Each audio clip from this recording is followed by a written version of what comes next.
Hey friend, Graham here from recordingrevolution.com. Let's talk about vocals. I want to help you clean up any of your harsh vocals. Maybe you're the singer, maybe you're recording your band and your vocalist has a harsh vocal, or maybe you're mixing for a client and you get a vocal and it sounds great in all the other elements of the vocal, good performance, good pitch, good timing, good vibe, but it's harsh. This happens with the S's. They're like, tss, tss, tss, and they kind of grate on you, or the T's, tss, tss, tss, and you hear them and they're very pronounced, and you're like, oh, oh. You'll notice them if you're listening for it. And this happens a lot in vocals because a lot of times we're trying to increase the air and the breathiness and the brightness of the vocal. So you'll see some EQ boosts, for example, on this vocal. Actually, no, I don't have any on this vocal. A lot of times, and this one was recorded pretty bright, especially with female vocals. If it was already recorded bright and you want to make it breathy, you can get that nice breathiness, but then you're left with more harshness in some of those sibilant consonants like T's and S's. And so there's an easy way to clean it up, and it's something called a de-esser. It gets rid of the S's. It removes the harshness of the S's.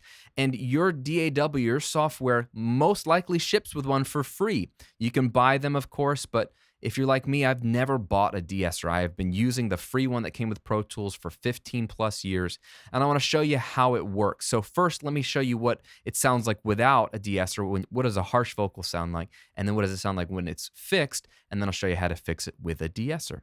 So here's a vocal that's ready and it's mixed, but it's a little harsh. I'm walking on fire.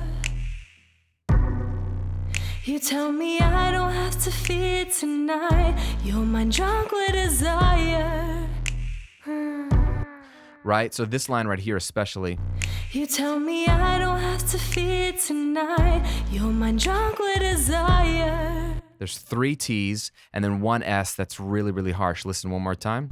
You tell me I don't have to feed tonight. Your mind drunk with desire. Very nasty. So here's the de-esser. Let me turn it on and you can hear the difference. You tell me I don't have to feed tonight. Your mind drunk with desire. Right? Before. You tell me I don't have to feed.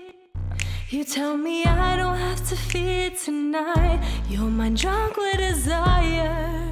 A lot more softened and muted. You lose a little air, and we'll talk about the differences there and how you can balance losing air versus getting rid of the harshness. But let me show you how this works. I'm going to turn this one off, and we'll just add a new one.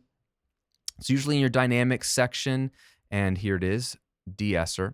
Let me solo this vocal. You got the vocal by itself. You tell me I don't have to feed tonight.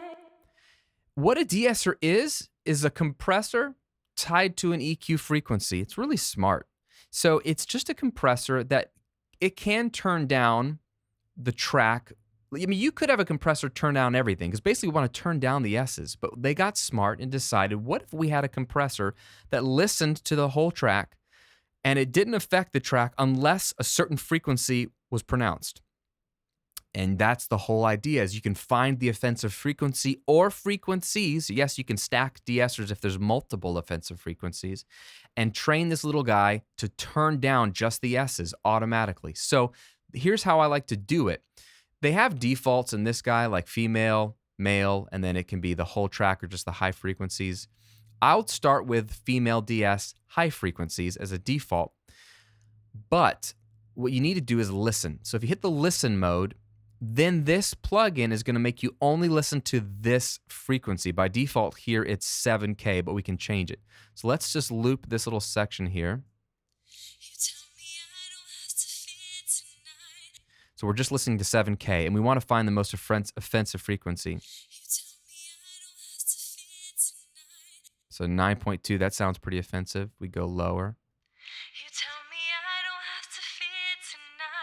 No, there's plenty of signal there, but we want it to only dance when an S or T comes on, right? You tell me I don't have to feed tonight. You're my chocolate desire. You tell me I don't have to feed tonight. So that's 7.5. That might be it. Let me go a little higher. You tell me I don't have to feed tonight. You're my chocolate desire. 9.4 also. So it could be both, or it could be that one is more offensive than the other. So I could see how it was dipping only on the T's, and I could hear it pronounced. I think that might be a good place to de-ess. So then we'll turn off listen, because now we're done listening.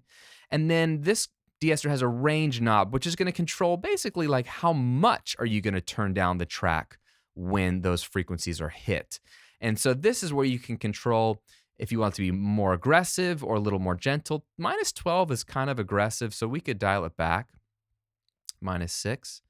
And then now we can see if this is helpful or not. Let's just press play. You tell me I don't have to feed tonight. Turn it off. You tell me I don't have to feed tonight. Especially this section here. You don't have to feed tonight. You don't have to feed tonight. You don't have to feed tonight. Yeah, that T is a lot more softened. So you would want to play with the range a little bit, get it to where you want.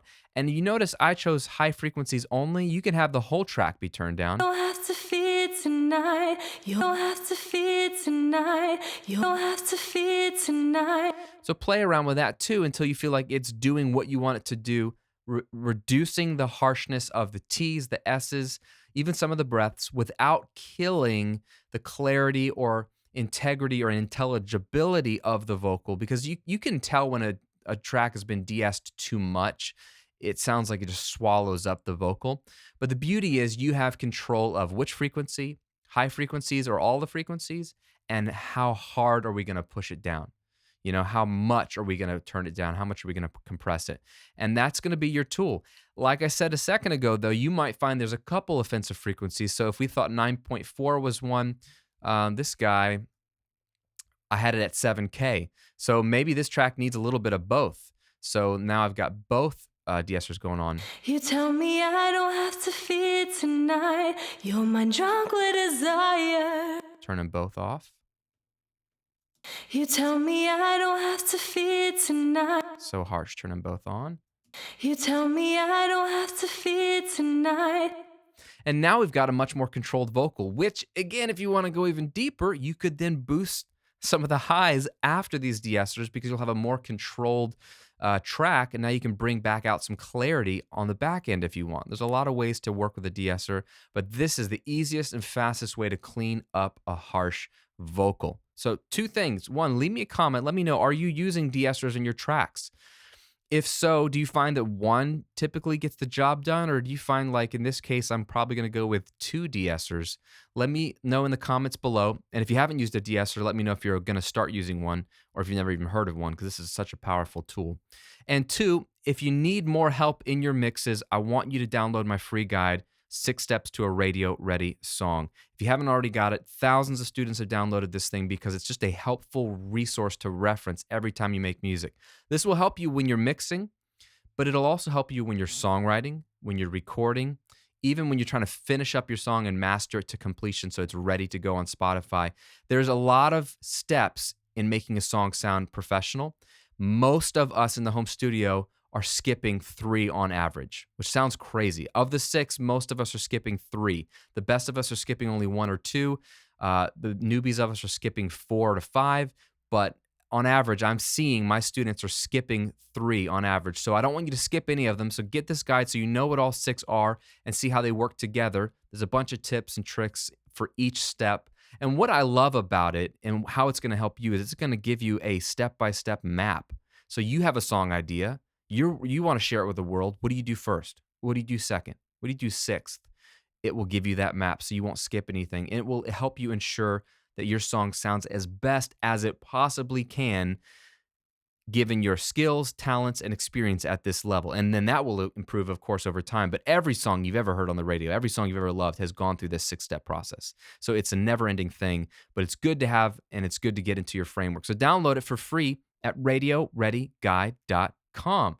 Put the link here in the video. It's also in the description box. It's absolutely free. Keep it on your phone or your tablet, or print it out if you're old school like me. I have things printed out physically, and reference it whenever you make music. RadioReadyGuide.com is my gift to you. Have a great day. Good luck with your vocals, and I'll see you on another video real soon.